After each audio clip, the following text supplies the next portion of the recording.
Hi friends, સ્વાગત છે તમારું. આજે આપણે જીપીએસસીની પરીક્ષામાં પૂછાયેલા રિઝનિંગના પ્રશ્ન જેનો ભાગ 2 જોશી. આમાં પણ આપણે 2021ની ક્લાસ 1-2ની એક્ઝામમાં પૂછાયેલા પ્રશ્ન જે આપણે સોલ્વ કરવાના બાકી હતા તે સોલ્વ કરશી. તો આજે આપણે જે સોલ્વ કરી રહ્યા છીએ જેમાં સૌથી પહેલો પ્રશ્ન છે, જેમાં ટોટલ 4 પ્રશ્નો છે. આ એક રિઝનિંગનો એક પઝલ માની લ્યો. પઝલ છે જે તમે સોલ્વ કરો એટલે ડાયરેક્ટ 4 માર્ક મળી જાય. 6 વ્યક્તિ KLMNOP જે અલગ અલગ ઓફિસમાં કામ કરે છે. તો આમાં આપણે 2 વેરિયન્ટ મળી ગયા, વ્યક્તિ અને ઓફિસ. તો આપણે અહીં ઓફિસના નામ લખી લઈએ. તો UVW XY અને Z. હવે જે વ્યક્તિ જે ઓફિસમાં કામ કરતો હોય તેની સામે આપણે તેને દર્શાવી દેશી. અને બીજું એક આમાં આપણે બ્લડ રિલેશન આપેલું છે જે અહીં સાઈડમાં લખતા જશી.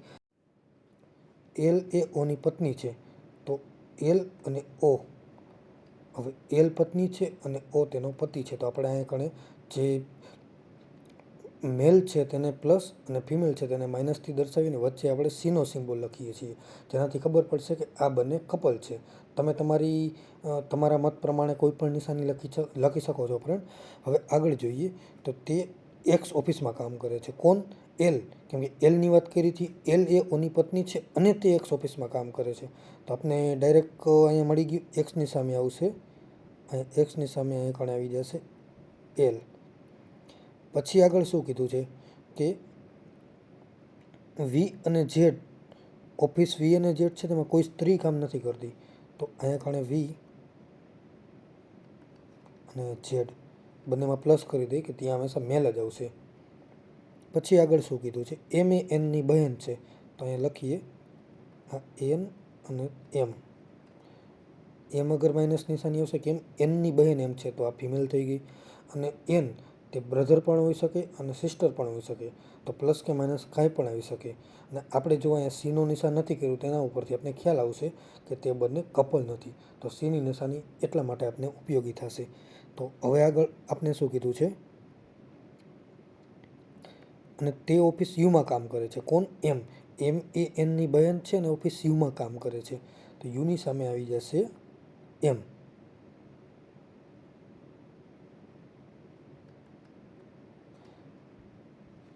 હવે આગળ જોઈએ તો P એ ઓફિસ Wમાં અને N એ ઓફિસ Vમાં કામ કરે છે. તો Wમાં P. તો Wની સામે આવી જશે P અને N એ ઓફિસ Vમાં કામ કરે છે. તો અહીંયા આવી જશે N. હવે N મેલ આવશે. જો આપને પ્રશ્નમાં એવું પૂછે કે Nની જાતિ શું છે તો પુરુષ આવશે. તેવી જ રીતે આપણે અહીં કણે L ફિમેલ છે તે પણ ખબર હતી અને O મેલ છે એ પણ ખબર હતી. હવે આ બંનેમાં આપણે કાંઈ આપ્યું નથી. તો અહીંયા કણે આ 4 આપને મળી ગયા M, N, L, P. તો અહીંયા O આવી શકે અથવા બીજું શું વધ્યું છે? K. તેવી જ રીતે અહીંયા પણ O અથવા K આવી શકે. અહીંયા હશે તે મેલ હશે તે ખબર પડી જશે. હવે આના ઉપરથી આપણે જે માહિતી આપી છે એ પ્રમાણે આપણે આપણો પ્રશ્ન સોલ્વ કર્યો. હવે એના ઉપરથી આપણે પ્રશ્નના જવાબ આપવાના છે. મિત્રો, એકવાર સમજાઈ જશે તો એકદમ સરળ છે અને સીધા 4 માર્કનું હેલ્પ કરશે. અને તમને તો ખબર જ હશે કે જીપીએસસી ક્લાસ 1-2ની એક્ઝામમાં 4 માર્કની કિંમત શું હોય છે. હવે આ 4 પ્રશ્ન છે જે તમે ખુદ સોલ્વ કરી શકો છો. આપણે જે કોયડું સોલ્વ કર્યું તેના ઉપરના જ આ 4 ક્વેશ્ચન છે. તો તમે ખુદ સોલ્વ કરો અને તમે ખુદ એનો આન્સર કોમેન્ટમાં જણાવજો. ચાલો આપણે આગળનો પ્રશ્ન જોઈએ.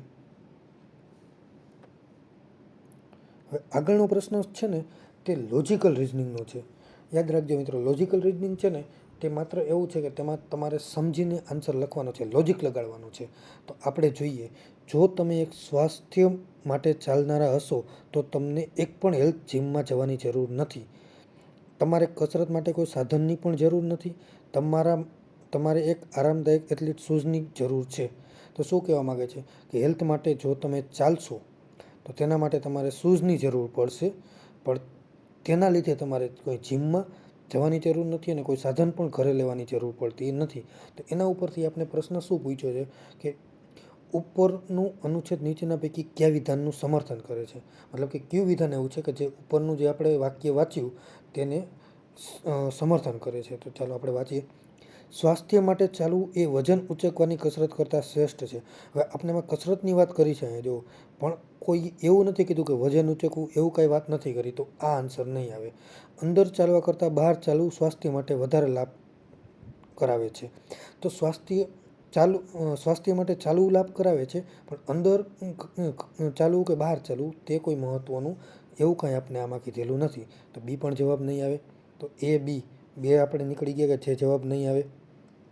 હવે જોઈએ સી. સ્વાસ્થ્ય માટે ચાલવું એ કસરતનો એક અસરકારક અને સુવિધાપૂર્ણ પ્રકાર છે. તો જો આમાં આપણે જોયું સ્વાસ્થ્ય માટે આમાં કીધું હતું કે જીમ જવાની જરૂર નથી, કે કોઈ પણ સાધનોની જરૂર નથી.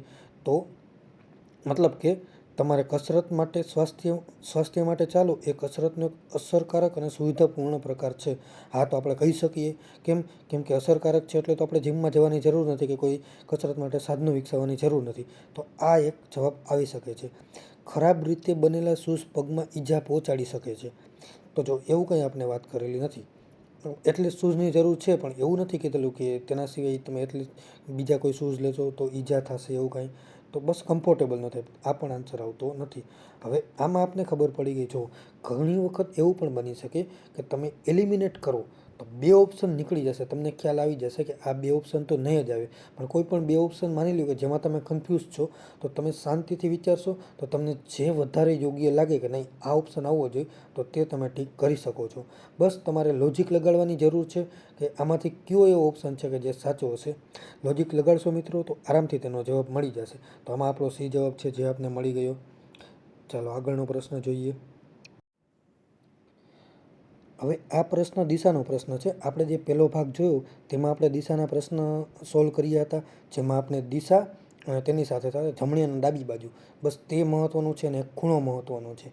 તો તેવી જ રીતે આપણે જોશી તો તેના જેવો જ એક દાખલો છે. તો ચાલો આપણે તેને સોલ્વ કરીએ. તો એક્સ અને વાય બંને એક બિંદુથી એક સાથે યાત્રા શરૂ કરે છે. માની લ્યો કે આ બિંદુ છે,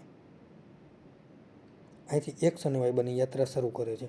તો પહેલાં આપણે એક્સ જોઈએ, તો એક્સ તેની પૂર્વ તરફ ફરી 12 કિલોમીટર ચાલે છે. તો આપણે જોયું તો પૂર્વ તરફ એટલે આ બાજુ આવશે. તો એક્સ આ 12 કિલોમીટર ચાલશે. હવે આપણે પહેલાં એક્સને સોલ્વ કરીએ, પછી વાયને સોલ્વ કરીએ.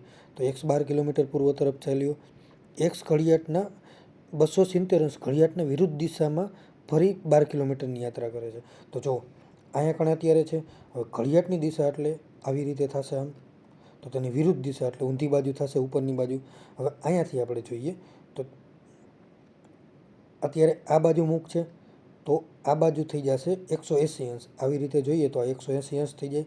અને બીજા આપણે જોઈએ છે કેટલા, બીજા 90 અંશ, એટલે નીચેની બાજુ 360માંથી આ 270 અને આ 90, પરંતુ ઘડિયાળની વિરુદ્ધ દિશા એટલે આ રીતે આપણે જોઈએ તો 270 થઈ જશે. તો આ બાજુ 12 કિલોમીટર ચાલે છે એવું થયું. પછી શું કીધું છે, બસ અહીંયા કણે પહોંચી ગયો એક્સ, અહીંયા એક્સ પહોંચ્યો. હવે વાયનું જોઈએ તો વાય કઈ દિશામાં જાય છે. તો વાય સૌથી પહેલાં કીધું છે કે વાય તેની દક્ષિણ તરફ ફરી 12 કિલોમીટર યાત્રા કરે છે. તો અહીંયા કણે આ 12 કિલોમીટર આવશે. પછી શું કીધું છે કે ઘડિયાળની કાંટાની દિશામાં 90 અંશ ફરે છે. હવે ઘડિયાળનો કાંટો કઈ બાજુ આવશે, આ બાજુ આવશે. તો આ બાજુ 90 અંશ જોઈએ, ત્યારે આમ છે તો આ બાજુ થશે એટલે આ દિશા થાય. આ 90 અંશનો ખૂણો થઈ ગયો. જો અત્યારે આપણે દિશા જોવાની છે, અત્યારે આ દિશામાં મુખ હતું, તેનાથી 90 અંશ એટલે આટલું થાય. જો આપને 270 અંશ કીધું હોત તો કઈ રીતે આવે, તો આ રીતે આવી જતા આમ. કેમ કે આ 180 પ્લસ 90. જો ઘડિયાળની વિરુદ્ધ દિશામાં કીધું તો આમ લઈને ડાયરેક્ટ 90 અંશ આવી રીતે લેત. તો આપણે આ બાજુ આવી ગયું. હવે કેટલી 18 કિલોમીટરની યાત્રા કરે છે, તો આ 18 કિલોમીટર થઈ ગયું. અહીંયા કણે પહોંચી ગયું. પછી શું કીધું છે, વાય તે જ રેખા પર વિરુદ્ધ દિશામાં 30 કિલોમીટરની યાત્રા કરે છે. તો આપણે આ દિશામાં જાય છે તો તેની વિરુદ્ધ દિશા એટલે પૂર્વ બાજુની દિશા થશે. તો 18 અને 12 30 આટલે પહોંચશે, કેમ કે 18 કિલોમીટર આ પાછો આવ્યો અને 12 કિલોમીટર અહીંયા કાપેલો હતો, તો આ પણ 12 જ થશે. તો ટોટલ 30 કિલોમીટર વાય અહીંયા પહોંચશે. તો એક્સ અને વાય બંને એક જગ્યાએ પહોંચી ગયા. હવે આપણે પ્રશ્નને સોલ્વ કરવાનો છે. તો પહેલો શું કીધું છે, હવે આપણે જોવાનું એમ છે કે ત્રણમાંથી કયા કયા વિધાન સાચા છે. એક હોઈ શકે, બે હોઈ શકે ને ત્રણેય પણ હોઈ શકે. નીચે આપને આપ્યું છે માત્ર એક, માત્ર બે, એક અને બે બને, બે ને ત્રણ બને, એક બે ત્રણ ત્રણે, એવી રીતે. તો વાયએ એક્સ કરતાં 30 કિલોમીટર અંતર વધારે કાપ્યું હતું. જો 12 અને 12, એક્સે કેટલું ટોટલ કાપ્યું હતું? તો એક્સે ટોટલ કાપ્યું હતું 24 કિલોમીટર. હવે વાયએ ટોટલ કેટલું કાપ્યું હતું?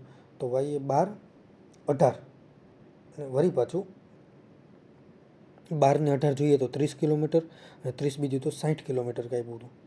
તો ટોટલ 36 કિલોમીટર વધારે કાપ્યું હતું. તો પહેલો આન્સર આવી ગયો ખોટો. બીજું જોઈએ, બંને મૂળ સ્થિતિથી દક્ષિણ પશ્ચિમ દિશામાં છે. તો બંનેની મૂળ દિશા એટલે આ દિશા હતી, અહીંથી આ દક્ષિણ અને પૂર્વ. તો દક્ષિણ પૂર્વ દિશામાં છે. તો આ પણ જવાબ ખોટો આવી ગયો કે દક્ષિણ પૂર્વ દિશાઓ છે. બંને એક જ બિંદુ પર છે. તો હા, માત્ર ને માત્ર ત્રીજો સાચો જવાબ આવશે. તો આનો આપણે જવાબ આવશે માત્ર 3. હવે આ તેના પછીનો પ્રશ્ન છે, જે કોડિંગનો પ્રશ્ન છે. તો સૌથી પહેલાં આમાં મહત્ત્વનું છે કોડને સમજવો.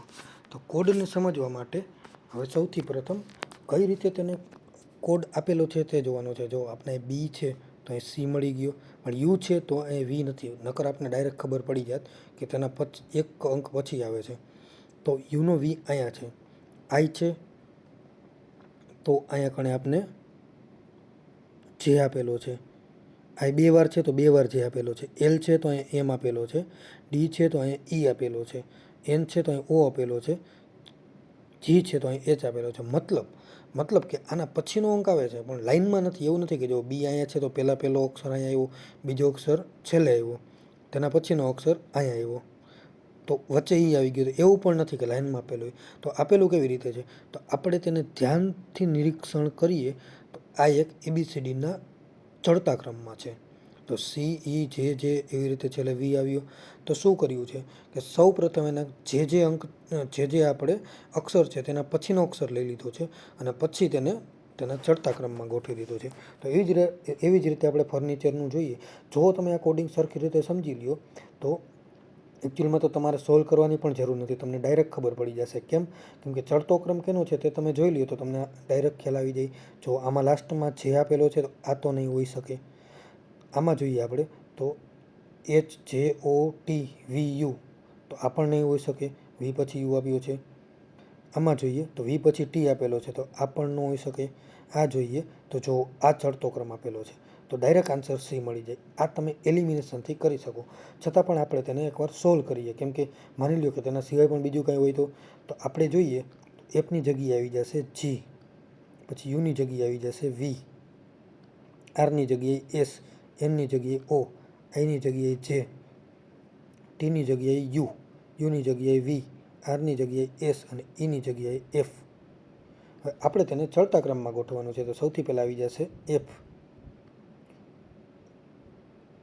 પછી આવશે જી, પછી જોઈએ તો જે, ઓ, ડબલ વાર એસ, પછી યુ, ડબલ વાર વી, જે આપણો સી જવાબ આવશે. બસ આમાં મહત્ત્વનું એ છે કે તમને સમજાઈ જવું જોઈએ. એક તો આપણી પાસે એક્ઝામમાં ટાઈમ ન હોય, તો એટલો સમય ના હોય તો આપને ડાયરેક્ટ ક્વેશ્ચન જોતાં જ વહેલામાં વહેલી તકે તે કોડ કેવી રીતે કર્યો છે તે સમજાઈ જવું જોઈએ. આમાં આવી રીતે હતું. એવી રીતે પણ હોઈ શકે કે ચડતાની જગ્યાએ ઉતરતા ક્રમમાં હોય. એવી રીતે પણ હોઈ શકે કે બી છે તો તેનો કોડ છેલ્લે આપેલો હોય, યુનો કોડ એના પછી આપેલો હોય. તો એવી રીતે પણ હોઈ શકે. તો એવી રીતે પણ હોઈ શકે કે માની લો કે બીની જગ્યાએ સી આપેલો છે. હવે યુ જો એ જે આવ્યો, જે આઈ AEIOU, તો આ આપણા સ્વર છે અને બાકીના વ્યંજન છે. તો સ્વર છે તેમાં એક ઘટાડી નાખે, વ્યંજનમાં એક વધારી દઈએ, કે સ્વરમાં 2 વધારી દઈએ. કોઈ પણ રીતે હોઈ શકે છે. આ સ્વરમાં તેના પછીનો સ્વર લઈ લઈએ કે અહીંયા યુ છે તો યુની જગ્યાએ એ લઈ લઈએ, આઈ છે તો એની જગ્યાએ ઓ લઈ લઈએ. એવું પણ બની શકે. તો તમારે એકવાર સમજી લેવાનું છે કેવી રીતે છે. એકવાર સમજાઈ જશે તો પછી એકદમ ઇઝી છે. તો ચાલો આપણે હવે તેના પછીનો પ્રશ્ન જોશું.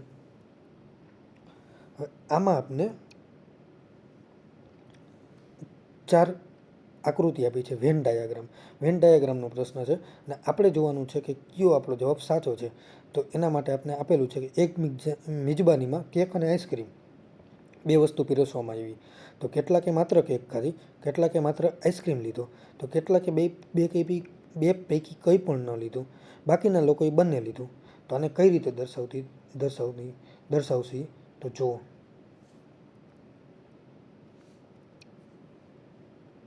આ આઈસ્ક્રીમ છે અને આ આપણે લઈએ અને આઈસ્ક્રીમનો આઈ કહી દઈએ અને આને કહી દઈએ આપણે કેકનો સી.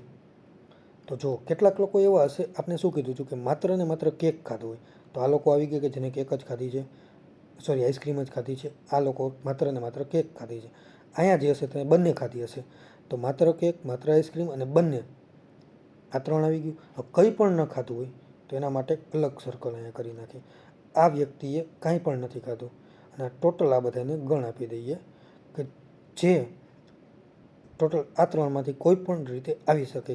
કેમ કે ટોટલ જેટલું પીરસવામાં આવ્યું ટોટલ લોકો આવી ગયા. ટોટલ લોકોમાંથી એવા હશે કે જેને કંઈ પણ નહીં ખાધું હોય તો અહીંયા આવી જશે. બેમાંથી એક વસ્તુ ખાધી હશે તો આ બેમાંથી એક હશે અને ટોટલ હશે, તો આવો આપણો જવાબ આવી શકે. તો આ આપણો જવાબ છે. જો આપણે એમ કીધું હોત કે કંઈ પણ ન ખાતું હોય એવા કોઈ પણ વ્યક્તિ નથી, તો આપણે આ ન લખવાનું થાત. તો બસ કીધું એ મહત્ત્વનું છે. કેવી રીતે છે એના પ્રમાણે ડાયાગ્રામ દોરવાનો છે, તો એના પ્રમાણે આપણો જવાબ એ આવી જશે. ચાલો આગળનો પ્રશ્ન જોઈએ.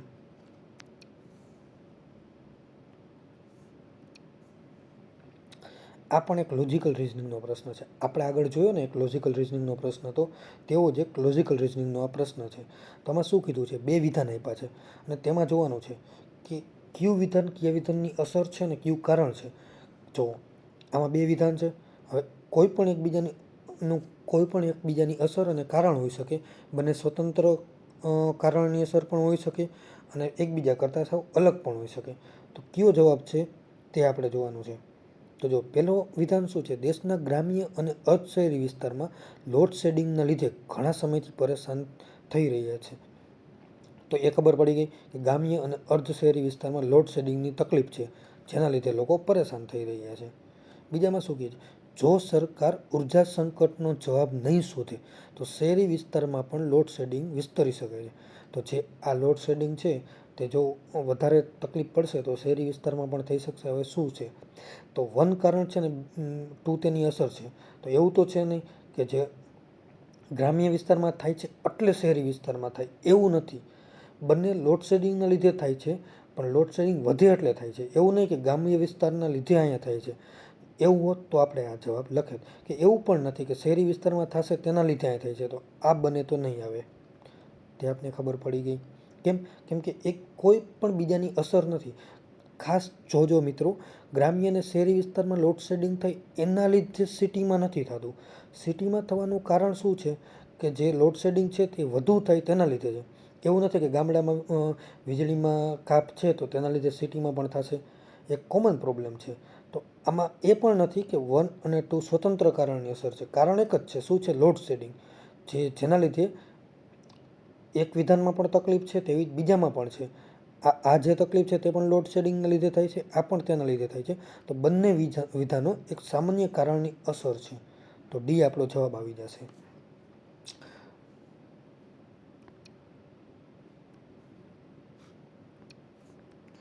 તો થેન્ક યુ મિત્રો. આપણે આજે આટલા પ્રશ્નો જોયા. તો આમાં આપણે 2021ના રિઝનિંગના બધા પ્રશ્નો જોઈ લીધા.